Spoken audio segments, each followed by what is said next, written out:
Cinema ஆரம்பம். ஒரு பழசான பாட்டி இரவுல கடைக்கு போறாங்க, சாமான்கள் வாங்க. அப்போ திடீர்னு 2 டாப்பர்ஸ் அவங்க மேனேஜர் கிட்ட பணம் கேட்கறாங்க. பாட்டி பயந்துடுறாங்க, சும்மா ஒளிஞ்சுக்கிட்டாங்க. மேனேஜர் பணம் கொடுத்து உயிர் காப்பாத்துறாங்க. ஆனா அவங்களையும் கொன்னுடுறாங்க அந்த கெட்டவங்க. போறதுக்கு முன்னாடி பாட்டிய பாத்துடுறாங்க. எந்த சாட்சியையும் விட்டுடக்கூடாதுன்னு பாட்டியையும் கொன்னுடுறாங்க. அடுத்த நாள் பாட்டியோட இறுதிச் சடங்கு. பாட்டியோட சொந்த பிள்ளைங்க எல்லாரும் வந்திருக்காங்க. ஒருத்தர் ஹாக்கி பிளேயர், ரொம்ப நல்லா ஆடுவார். இன்னொருத்தர் சங்கீதக்காரரா ஆகணும்னு பார்க்கறார். மூணாவது ஒரு பெரிய கம்பெனி ஓனர், அவருக்கு குடும்பம் எல்லாம் ரொம்ப சந்தோஷமா இருக்கு.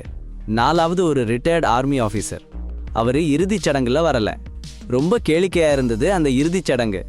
பாட்டிக்கு ரொம்ப நிறைய நண்பர்கள் இருந்தாங்க. சகோதரர்கள் எல்லாரும் அம்மாவுக்கு செஞ்ச உதவிக்கு முழு கிராமமும் அவங்களை அன்புல பார்த்தது. அப்புறம் இன்ஸ்பெக்டர் கிரீன் ஃபோம், அவருடைய பார்ட்னர் ஃபவுலர் ஃபோம் சூப்பர் மார்க்கெட்ல நடந்த திருட்டு ஃபீம் கொலையின் கேஸை விசாரிச்சுட்டு இருந்தாங்க. கிரீன் அந்த சகோதரர்களோட சேர்ந்து வளர்ந்தவர், அப்புறம் நல்ல நட்பு. ஸோ அவங்க அம்மா சடங்குக்கு கூட வந்தாரு. போலீஸ் எவலின் கொலை கேஸை விசாரிச்சிட்டு இருக்குன்னு சொல்றாரு. ஒரு கூடைப்பந்து பிளேயர் கிட்ட பேசினோம். அவன் அந்த நைட் ஸ்டோர் கிட்ட 2 பேர் ஓடி போறத பார்த்தான். எவலின் கிட்ட அந்த நைட்டு தான் கொலை நடந்தது இன்னும் சொல்றாரு. அம்மா இறந்து போனதுல சகோதரர்கள் ரொம்ப சோகமா இருந்தாங்க. அதனால போலீஸ்காரர் கூட அவ்வளவா பேசல. சடங்கு முடிஞ்சதும் 3 சகோதரர்களும் அவங்க குழந்தை பருவத்து வீட்டுக்கு போறாங்க. அங்க அவங்க அம்மாவோட நிறைய நாள் வாழ்ந்த வீடு. அங்க அஞ்சல் அவங்களை எதிர்பார்த்து நின்னுருந்தான். நீ ஃபியூனரலுக்கு ஏன் வரலன்னு அவனை திட்டுறாங்க. வீட்டுக்குள்ள போன உடனே அம்மா ஞாபகம் வந்துடுச்சு. அம்மா இல்லைன்னு நம்ப முடியல. பாபி டாய்லெட்ல போய் ஒருத்தனா அழுதுட்டான். அவனுக்கு அம்மா ஞாபகம் வந்துடுச்சு. நான் உள்ளுக்குள்ளே அழுதேன். கொஞ்ச நேரத்துல எல்லாரும் சகோதரர்களும் சேர்ந்து டின்னர் பண்றாங்க. டின்னர் முடிஞ்சதும் ஹாக்கி விளையாடுறாங்க. அட்டகாசமா சந்தோஷமா. மாலை நேரம் பப்பு போறாங்க, சாராயம் அடிக்கிறாங்க. அப்புறம்தான் அம்மாவோட கொலை பத்தி பேச ஆரம்பிக்கிறாங்க. ஜெரமியா தான் அந்த கொள்ளையர்களை பிடிப்பாங்க, அம்மாவை கொன்றவங்களை. அந்த நேரம் பார்ட்டெண்டர் வர்றான். ஒரு கொடூரமான கும்பலை பத்தி சொல்றான். மக்களை அப்படியே கொல்ற கும்பல். பாபிக்கு அதிக விவரம் வேணும். பார்ட்டெண்டர் கிட்ட இன்னும் கேட்கிறான். ஆனா ஜெரமியா தான் இதையெல்லாம் எடுத்துக்கணும். அதனால ஜாக், ஏஞ்சல் 2 பேரையும் காரோட கூட்டிட்டு போறான். 3 பேரும் ஆயுதங்களை எடுத்துக்கிட்டு ஒரு பழைய கும்பலோட தலைமை இடத்துக்கு போறாங்க. பார்ட்டி நடக்குது. அங்க போனதும் ஆகாயத்துல சுட்டு பாக்குறாங்க. எல்லாரும் பயந்து ஓடுறாங்க இங்கே அங்கே. 3 அண்ணன் தம்பிங்களும் கும்பல் தலைவனை பிடிச்சிட்டு பெட்ரோல் சுத்தி ஊத்தி சிகரெட் ஏத்தி வச்சு கொளுத்தி மிரட்டுறாங்க. அந்த 2 டாப்பாக்கி கொள்ளைக்காரங்க பத்தி கேக்குறாங்க. அவங்க கடையில 2 பேரை கொன்னுட்டாங்களாம், ரொம்ப சீரியஸா. கும்பல் தலைவனுக்கு எதுவும் தெரியலன்னு சொல்றான். ஆனா போலீஸ் கிட்ட சாட்சி சொன்ன பாஸ்கெட் பால் ஆளுபோலி சாட்சி சொல்றான்னு சொல்றான். அவன் சொல்றது என்னன்னா 12 மணிக்கு கொள்ளைக்காரங்க போனாங்கன்னு. ஆனா பாஸ்கெட் பால் கோட் லைட் 10 மணிக்கு அணைஞ்சிடும். இது சரியில்லைன்னு நம்பாம கடையில் கொண்டு போறாங்க. அங்க போய் பார்த்தா 10 மணிக்கு லைட் அணைஞ்சிடுச்சுன்னு பாக்குறாங்க. சரி, கும்பல் தலைவனை விட்டுடுறாங்க. அந்த சாட்சி ஏன் போலி சாட்சி சொல்றான்னு தெரியல. அடுத்த நாள் அம்மா வக்கீல் ராபர்ட் கிட்ட போறாங்க. அவங்க கிட்ட ஒரு பேக்ஸ் கொடுக்கறான்.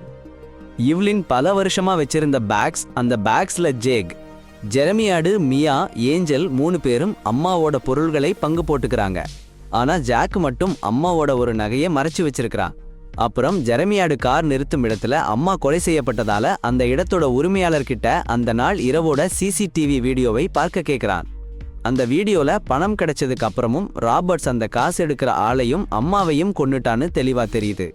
அம்மாவோட கடைசி நாள் காட்சிகளை பார்த்துட்டு 3 பேரும் ரொம்ப கஷ்டப்படுறாங்க. பாபி போலீஸ் கிட்ட பொய் சாட்சி சொன்ன அந்த ஃபுட்பால் பிளேயர் பத்தி உரிமையாளர்கிட்ட கேட்கிறான். ஆனா உரிமையாளருக்கு அந்த பிளேயரோட பேர் தெரியல. ஆனா அந்த பிளேயர் தினமும் பயிற்சி பண்ற ஒரு கம்யூனிட்டி சென்டர் இருக்குன்னு சொல்றான். பாபி அவன் அண்ணன்களோட சேர்ந்து அந்த சென்டருக்கு போறான். அடப்பாவி, கடுங்கோபத்துல நெருப்பு பறக்குது. அம்மாவை யாரோ கொலை பண்ணிருக்காங்கன்னு தெரிஞ்சிடுச்சு. அவங்களுக்கு ரொம்ப கோபமா இருக்கு. பாஸ்கெட் பால் ஆட்டம் நடக்கிற காமன் சென்டர் கிட்ட போறாங்க. அங்க போய் அவங்க கோபத்தை காமிச்சு எல்லாரையும் பயமுறுத்தி அடிச்சு உதைச்சு விடுறாங்க. போலீஸுக்கு பொய் சாட்சி சொன்ன வீரரை பத்தி கேக்குறாங்க. ஒரு பையன் பயந்து ஓடுறத பாக்குறாங்க. அவனை பிடிச்சு கிழிச்சு கேக்குறாங்க. யாரு பொய் சாட்சி சொன்னதுன்னு சொல்லு. அந்த பையன் சொல்றான், என் அண்ணன் டேமியன். டேமியனோட வீட்டு அட்ரஸ் வாங்கி அவங்க வீட்டுக்கு போறாங்க. டேமியன் ஓடுறான். அவனை பிடிக்க ஓடுறாங்க. டேமியன் நாயை விடுறான். நாய் பாபி மேல நாக்கு விழுது, கடிக்குது. ஏஞ்சல் ஃபயர் எக்ஸ்டிங்விஷர் எடுத்துட்டு வந்து நாயை ஓட்டுறான். டேமியன் ஜன்னல் வழியா எஸ்கேப் பண்ண ட்ரை பண்றான். பாபி ரோப்பை கட் பண்றான். அடேங்கப்பா, பாருங்க, ஒருத்தன் உயரத்திலிருந்து தள்ளி விழுந்துட்டான். டேமியன் கிட்ட வந்தான். அவனுக்கு கொடுமையான வலி. காலு புரண்டு போச்சுன்னு கதறினான். பாபி அவன்கிட்ட அவன் அம்மாவை கொன்ன கொலைகாரங்க விஷயம் கேட்டான். முதல்ல டேமியன் சொல்ல மாட்டேன்னு பிடிவாதம் பிடிச்சான். ஆனா கடைசியா எல்லா விவரத்தையும் சொல்லிட்டான்.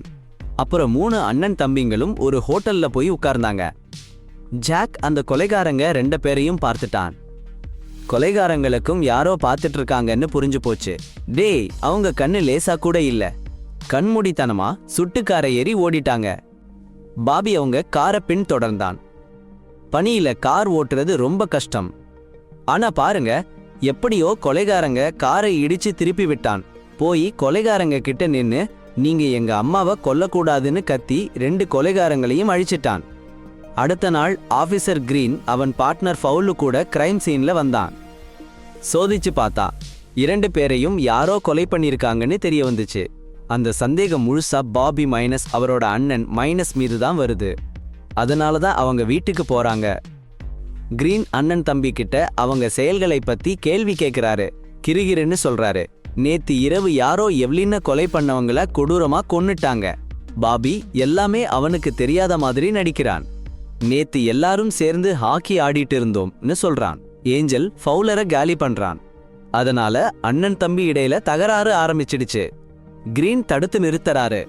அடுத்த நாள் பாப்பி மைனஸ் ஜாக் மைனஸ் டெமியன் வீட்டுல சோதனை பண்றாங்க. அம்மாவை கொலை பண்ண யாரோ திட்டம் போட்டிருக்காங்கன்னு சந்தேகப்படுறாங்க. இந்த பக்கம் ஏஞ்சல் காதலி கூட சந்தோஷமா இருக்கான். அப்போ டபுள் டபுள்னு கதவு தட்டுற சத்தம். இன்சூரன்ஸ் ஏஜென்ட் வந்திருக்கான். Angel minus Jeremiah minus Evelyn இறந்ததால லட்சக்கணக்கு டாலர் கிடைக்குமாம். அந்த பக்கம் டெமியன் வீட்ல பாபி மைனஸ் ஜாக். அடேங்கப்பா, ஒரு கேமரா, துப்பாக்கிகள் எல்லாம் கிடைக்குதுன்னா பாருங்க. வீட்டுக்கு போய் கேமராவை செக் பண்ணினாங்கன்னா நினைச்சு பாருங்க, பல நாளா ஏவலின் பின்னாடியே டாட்டா வச்சிருந்தாங்கன்னு தெரியுது. அப்புறம் ஏஞ்சல் ஜெரமியாட்ட ஒரு கும்பல் டின்னர் பண்றத சந்தேகமா பாக்குறாங்க. ஆனா அவங்களோட பாஸ் வெக்டர் வந்துட்டாரு. ரொம்ப கடுப்பு. ஏன்னா லோக்கல் ஷூட்டர்ஸ் கிட்ட வேலை கொடுத்துருக்காங்க. இப்ப ஷூட்டர்ஸ் டெட் போலீஸ் ரொம்ப ஸ்பீடா இன்வெஸ்டிகேஷன் பண்றாங்க. வெக்டருக்கு ரொம்ப பயம், சத்தியம் போலீஸுக்கு தெரிஞ்சிடும்னு. அடுத்த நாள் ஏஞ்சல் ஜெரமியாட்ட சரி பண்ண சீட்டை எடுத்துட்டு பேங்குக்கு போறாங்க. ஜெரமியாட ரொக் பண்ணிக்கிட்டு இருக்கிறது டக்ளஸ்னு தெரியுது, சிடிஏ கவுன்சிலர். பின்னாடி ஏஞ்சல் அவங்க அண்ணன் தம்பிகளுக்கு சொல்றாங்க. கவுன்சிலர் டக்ளஸ் எப்படி ஜெரமியாட ரொக் பண்ணினாருன்னு சீரியஸா. ஏய் பாருங்க, ஒரு பேங்கர் ஜாக்னு ஒருத்தரை பின்னாடியே ஓடுறாரு. அந்த ஜாக் டக்ளஸ்னு ஒருத்தரை பார்க்கிறான் பார்க்கிங் ஏரியால. ஆனா டக்ளஸ் பேச மாட்டேங்கிறாரு. காரில ஏறியதும் பாருங்க என்ன இருக்குன்னு, பெட்ரோல் கசிஞ்சிருக்கு. அடேங்கப்பா, பாபின்னு ஒருத்தன் காரோட மேல பெட்ரோல் ஊத்துறான். ஜாக் சிகரெட் பேப்பர் எடுத்து அவனுக்கு பயம் காட்டுறான். ஏண்டா ஜெரமியாட் ப்ராஜெக்ட் நீ ஸ்டாப் பண்ணி வச்சிருக்கேன்னு கேக்குறாங்க. டக்ளஸ் வேக்டர் பத்தி சொல்றாரு. அப்படி என்ன வேக்டர்? அடுத்த சீன்ல பாருங்க. ஆபீசர் கிரீன் எவலின்னு ஒருத்தரோட வக்கீல் கிட்ட விசாரிக்கிறாரு. ரொம்ப கஷ்டப்பட்டு இருந்தாங்க எவலின். யாரோ ஒருத்தன் அவங்க மகன் ஜெரமியாட் கிட்ட இருக்கான்னு போலீஸ்ல கம்ப்ளைண்ட் பண்ணாங்க. பயனில்ல. கிரீன் ஷாக் ஆகுறாரு.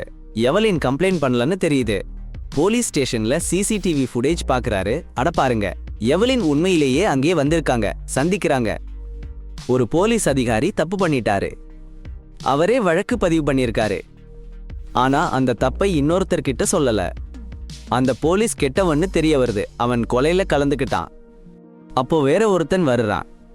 சில பையன்கள் என்னை பத்தி கேட்டாங்கன்னு சொல்றான். நீங்க அவங்களுக்கு என் பேர் சொன்னீங்களான்னு கேக்குறான். சொல்லலன்னு சொல்றான். மாலை நேரம் இன்னும் 2 பேர் ஒருத்தரை பத்தி சொல்றாங்க. அவன் ரொம்ப கெட்டவன், போதைப் பொருள் கடத்துறான். அவனுக்கு எல்லார்கிட்டையும் தொடர்பு இருக்கு, முக்கியஸ்தர்கள்ட்டையும் போலீஸ்லையும். அப்போ அவன் ஆளு ஒருத்தன் தெரிய வருது. அந்த ஆளுகிட்ட போய் ஒரு லெட்டர் எடுக்கிறாங்க. அதுல காசு நிறைய இருக்கு. அது அந்த கொலைகாரன் கொடுத்தது. அதனால அந்த கொலைகாரனை போய் பார்க்கறாங்க. காலையில அடப்பாவி ஜெரமியாடன்னு ஒருத்தன் இருக்கான். அவன் சொல்றான், உங்க தப்புனாலதான் எங்க அம்மா இறந்து போச்சுன்னு. அவன் எங்க பொண்ணுகளுக்கு வச்சிருந்த காசு எல்லாத்தையும், ஆமா எல்லாத்தையும் தூக்கிட்டு போயிட்டான். எல்லாரும் ஒருத்தர் கத்த ஆரம்பிச்சிட்டாங்க. ஜெரேமியாடு ஓடி போயிட்டான். அப்புறம் அவங்க கவனிச்சு அவங்க பில் எல்லாம் கட்டினேன். நான் ஜெரேமியாடு இல்ல, எனக்கு வேலை ரொம்ப நல்லா போயிட்டு இருந்தது. ஆனா ஒரு நாள் வெக்டர்னு ஒருத்தன் வந்து என் கூட பார்ட்னர்ஷிப் பண்ணலாம்னு சொன்னான். நான் மறுத்தேன். அதனால அவன் டக்ளஸ்னு ஒரு கவுன்சிலர் கிட்ட போய் என் வேலையையே நிறுத்தி வச்சிட்டான். அம்மாவுக்கு எல்லாத்தையும் சொன்னேன். அம்மா வெக்டர் கிட்ட போலீஸ்ல கம்ப்ளைண்ட் பண்ணிருவாங்கன்னு நினைக்கிறேன். அதனால தான் வெக்டர் அம்மாவை கொன்னுட்டான். எல்லாரும் பேசிட்டு இருந்தாங்க. அப்போ ஒருத்தன் டோர்ல டக் டக்குன்னு அடிச்சான். ஜேக் போய் பார்த்தா ஒருத்தன் நின்னு இருக்கான். அவன் ஜேக்கை திட்டுன்னு திட்டிட்டு போயிட்டான். ஜேக் ரொம்ப கோவப்பட்டான். அந்த அந்நியன் ஒருத்தன் ஒரு பக்கமா வருது. ஆனா அந்த ஆளு ஜாக்க பார்த்து துப்பாக்கி காமிச்சு சுட்டு போடுறான். டோம்னு சத்தம் கேட்டு எல்லாருமே ஓடி வராங்க. அந்த பைத்தியக்காரனே அடிச்சு போடுறாங்க. ஆனா அப்பவே இன்னும் நிறைய பேர் வந்து டேன்னு சுட ஆரம்பிச்சிடுறாங்க. எல்லாரும் தப்பிச்சு ஓடுறாங்க. ஜாக் கீழே விழுந்து ரத்தம் சொட்டி கிடக்கிறான். உதவின்னு கத்தறான். ஆனா சுடுற சத்தத்துல யாருக்கும் கேட்கல. பாபி, ஏஞ்சல் டேன்னு அந்த கொள்ளைக்காரங்களை ஒவ்வொருத்தரா அடிச்சு போடுறாங்க. ஜாக்க கிட்ட ஓடி போறாங்க. ஆனா ரத்தம் நிறைய வழிஞ்சு ஜாக் சாக்குறான். கொஞ்ச நேரத்துல போலீஸ் வந்துடுச்சு. கிரீன் சொல்றான், நம்ம டீம்ல ஒரு கெட்டவன் இருக்கான். அவன் கொள்ளைக்காரங்களுக்கு உதவி பண்றான். பயப்படாதீங்க, நான் பிடிச்சிடுவேன்.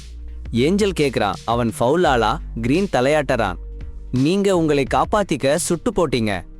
சோ உங்களுக்கு எந்த பிரச்சனையும் இல்ல. மாலையாச்சு. பப்ல போய் பாருங்க. அங்க ஃபவுல் பில்லியர்ட்ஸ் விளையாடிட்டு இருந்தான். அவன்கிட்ட அந்த நாள் விஷயம் கேட்டான். எவ்லின் போலீஸ் ஸ்டேஷன் வந்தாச்சுன்னு. ஆனா ஃபவுல் அவசியம் இல்லைன்னு சொல்றான். அதை கேட்டு கிரீன் அவனை அடிக்க ஆரம்பிச்சிட்டான். உன் மாதிரி கெட்டவங்களுக்கு போலீஸ்ல இடமில்லன்னு கத்தறான். அவன் கிரீன் கையில இருந்து கன், பேட்ஜ் எல்லாம் பிடுங்கிடுறான். கிரீன் பப்ல இருந்து வெளியே வந்தான். ஃபவுல் அவன் பின்னாடியே வந்தான். தன் இன்னொரு கண்ணால கிரீனை சுட்டு தள்ளிட்டான். கிரீன் செத்து போற வரைக்கும். ஃபவுல் கண்ணையும் தொடச்சி போலீஸ் ரேடியோல பேக்கப் கேட்டான். எல்லாரும் தாக்குதல் நடந்துச்சுன்னு நினைக்கிற மாதிரி ஆகாயத்துல சில ஷாட்ஸ் விட்டான்.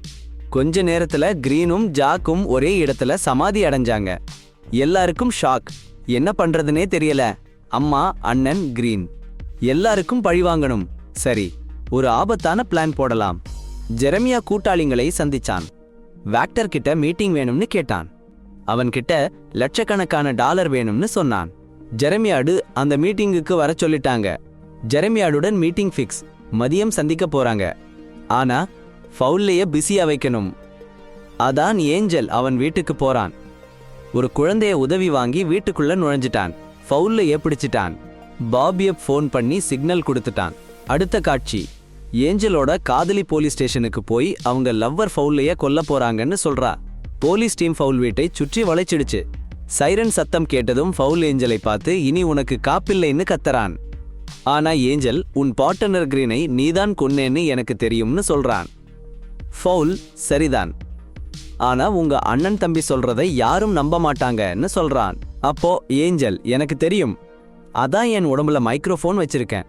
போலீஸ்காரங்க எல்லாம் நம்ம பேச்சை கேட்டுக்கிட்டு இருக்காங்கன்னு சொல்றான். ஏஞ்சல் பேசியது பொய் தான்.